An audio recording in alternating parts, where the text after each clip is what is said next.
আমি স্পষ্ট দেখছি তুমি ভিডিও কলে কাল জানি কথা কইছো। আমি তো সেলফি তুলছিলাম। বাবা তোমার জামাই তো ফোন ধরছে না। আচ্ছা টেনশন করিস না, আমি দেখছি। ফোন বন্ধ হয়েছে তো কি হয়েছে? তুমি কি গুগল ম্যাপ দেখে দেখে বাসা আসতে?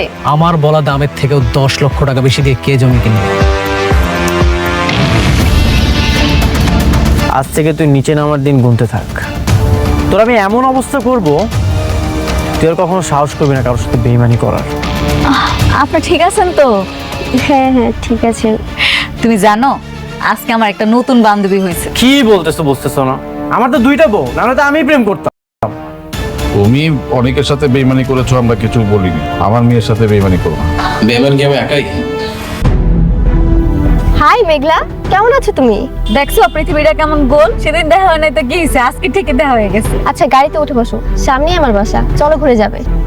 মা কি সুন্দর বাসা তুমগো।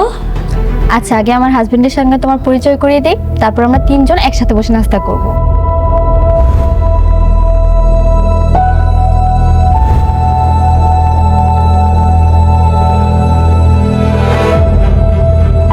সাবধানে। পরিচয় করিয়ে দিই, ও আমার হাজবেন্ড অনিক মাহমুদ, আর ও আমার ফ্রেন্ড মেঘলা।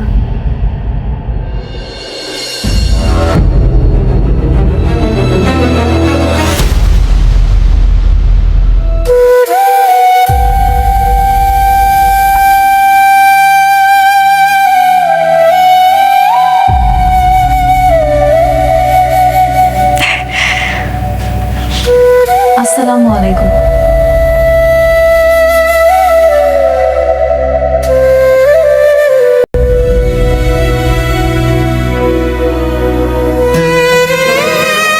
ওয়ালাইকুম আসসালাম। কেমন আছেন? ভালো।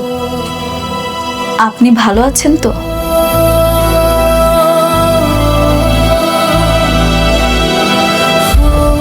এই কথা বলছো না কেন? হ্যাঁ কি? তোমাকে জিজ্ঞেস করেছে কেমন আছো, বলো।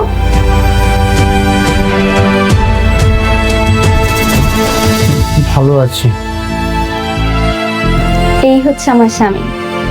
আমার এত সমস্যা জানার পরও আমাকে ভালোবেসে আগলে রেখেছে। তুমিই বলো, এখনো কি পৃথিবীতে এরকম ভালো মানুষ পাওয়া যায়? না, তুমি সত্যি অনেক ভাগ্যবতী। ওনার মতো একজন ভালো মানুষ তুমি পাইছো। হ্যাঁ ঠিকই বলেছো। আচ্ছা তোমরা বসে গল্প করো, আমি নাস্তা নিয়ে আসছি। না, আমার অনেক কাজ আছে, আজকে আমি চলে যাই। আরেকদিন আসুন না কেন? কি বলছো, এখনই চলে যাবে? আর একটু বসো না। না গো বোন, কইলাম না তোমারে আজকে অনেক কাজ আছে, আসি। শোনো, তোমার হাজব্যান্ডকে নিয়ে কিন্তু একদিন অবশ্যই আসবে। কি আসবে না? না, আমার জামাই তোমার জামাইয়ের মতো এত ভালো মানুষ না। আমার তো মনে হয় আজকের পর কোনোদিন তোমার সামনে আর ওরা আনতে পারবো না। আসি।